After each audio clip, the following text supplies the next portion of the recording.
Good evening. A Sioux City pool is closed until further notice after a large fight broke out at the pool Thursday afternoon. Sioux City police were called to Leif Erikson Park at 4:30 Thursday afternoon.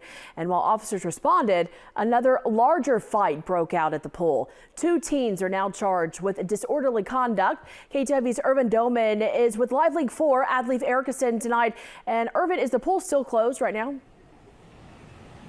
Well, Jessica, pool officials here at Leif Erikson Pool have made the decision to close the pool until further notice following the fight. However, tonight they still have swimming lessons.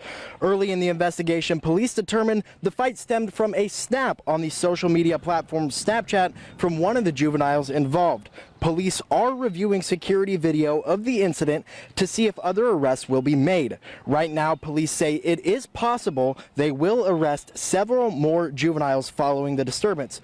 Police are asking parents to keep an eye on the things their kids are involved in. And these were 13 and 14-year-old girls that were going to fight here, so pretty petty.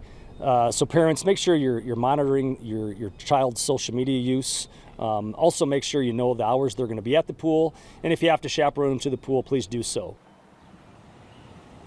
And when it comes to the next steps for the Leif Erikson Pool, police say pool officials are looking at ways to bolster security to keep this from happening again. They're going to have at least one law enforcement officer present. That's their plan. But as far as their security measures, they should have something in place shortly and hopefully reopen for additional family fun in the summer. There is no timeline to reopen the pool here at Leif Erikson Park.